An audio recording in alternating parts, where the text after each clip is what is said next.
और ऐसा इसलिए हुआ कि अमेरिका अपने जिन हथियारों के दम पर दुनिया का दादा बनने की कोशिश करता है, उसके एक फाइटर जेट F-15E को ईरान ने मार गिराया, जिसके दोनों पायलट बच गए, लेकिन वो ईरान में जा गिरे, जिसमें एक को अमेरिका ने रेस्क्यू कर लिया, लेकिन दूसरा पायलट कहाँ है यह अभी तक पता नहीं है। अमेरिका लगातार अपने लापता पायलट की तलाश में जुटा हुआ है। उधर ईरान ने अमेरिकी पायलट की खोज खबर देने पर इनाम की घोषणा की है। साथ ही अपने लोगों से अपील की है कि पायलट के साथ किसी भी तरह की बदसलूकी न की जाए। लेकिन युद्ध के बीच अमेरिकी फाइटर जेट को मार गिराना और उसके पायलट का ईरान में जाकर गिरना अमेरिका के लिए किसी बड़े सेटबैक से कम नहीं है। अमेरिका को पता है कि अगर उसका पायलट ईरान के हाथ लग गया तो ईरान उसको लेकर सौदेबाजी करेगा। इसीलिए मामले की नजाकत को समझते हुए अमेरिका ने एक मध्यस्थ देश के जरिए 48 घंटे के संघर्ष विराम का प्रस्ताव रखा था। साथ ही पायलट की खोज और रेस्क्यू में बाधा न आए, इसलिए ईरान में हमलों को अस्थायी रूप से टाल दिया था।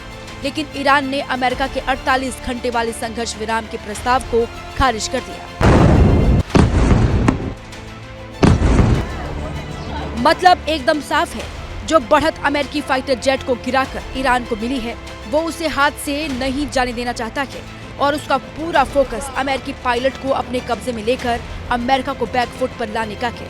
बता दें कि ये सब तब हुआ है जब अमेरिकी राष्ट्रपति ट्रंप ने राष्ट्र के नाम दिए संबोधन में कहा था कि उनकी सेना ने ईरान की नौसेना और वायुसेना को पूरी तरह से तबाह कर दिया है और ईरान पर अब उनका कंट्रोल है।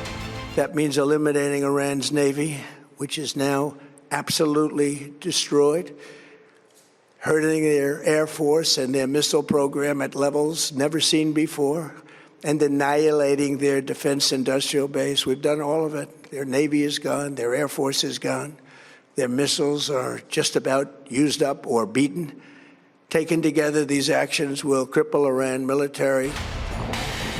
मिडिल ईस्ट में युद्ध की धधकती आग को 1 महीने से भी ज्यादा का वक्त हो चुका है, लेकिन ये पहली बार है कि जब ईरान ने अमेरिका के किसी फाइटर जेट को अपनी सीमा में मार गिराया है, जिससे युद्ध का माहौल पूरी तरीके से बदल सकता है, क्योंकि अमेरिका अपने पायलट को छुड़ाने के लिए दबाव बनाएगा, चाहे बातचीत से हो या ताकत से। इससे जंग और बड़े इलाके में फैल सकती है और खाड़ी के दूसरे देश भी इसमें खिंच सकते हैं।